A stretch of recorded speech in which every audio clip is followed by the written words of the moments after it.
Deuteronomium 16. Die groot jaarlikse feeste.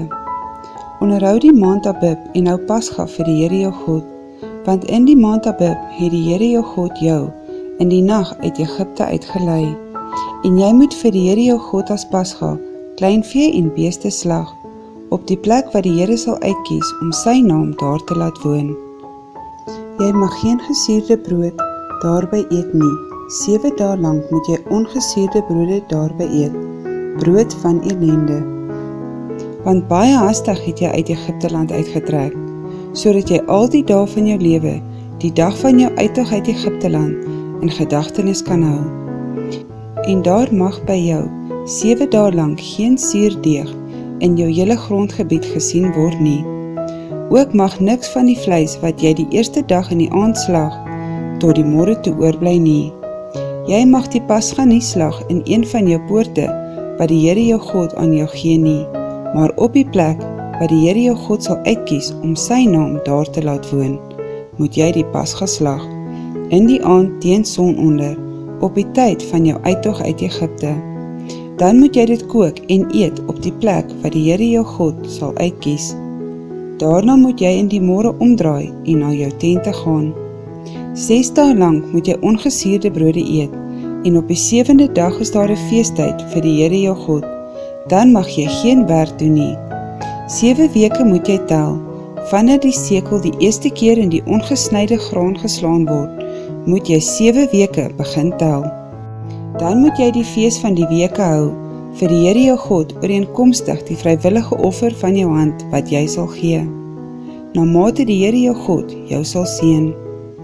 En jy moet vrolik wees voor die aangesig van die Here jou God, jy en jou seun, en jou dogter en jou slaaf, en jou slavin en die leviet wat in jou poorte is, en die vreemdeling en die wees, en die weduwee wat by jou is, op die plek wat die Here jou God sal uitkies om sy naam daar te laat woon. En jy moet daaraan dink dat jy 'n slaaf in Egipte was, en jy moet hierdie insettinge sorgvuldig hou. Die hittefees moet jy 7 dae lank hou, as jy van jou dorsvloer en jou wynpers insameling hou. En jy moet vrolik wees op jou fees, jy en jou seun en jou dogter, en jou slaaf en jou slavin, en die leviet en die vreemdeling, en die wees en die weduwee, wat in jou poorte is. 7 dae lank moet jy vir die Here jou God fees hou, op die plek wat die Here sal uitkies, want die Here jou God sal jou seën in al jou inkomste, en in al die werk van jou hande, en jy moet net maar vrolik wees. 3 maal in die jaar moet al jou manne voor die aangesig van die Here jou God verskyn, op die plek wat hy sal uitkies, op die fees van die ongesuurde brode, op die fees van die weke, en op die hittefees. En hulle mag nie met leë hande voor die aangesig van die Here verskyn nie. Elkeen volgens die gawe van sy hand, ooreenkomstig die seën van die Here jou God, wat hy jou gegee het. Die regtersambt. Pligte van regters en konings.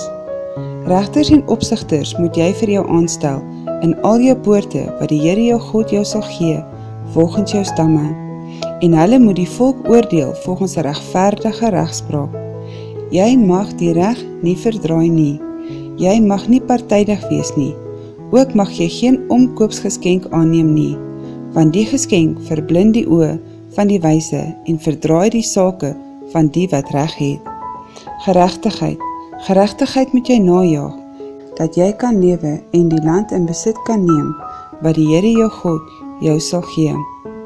Jy mag vir jou nie 'n heilige boomstam, enige boom, plant langs die altaar van die Here jou God, wat jy vir jou sal maak nie.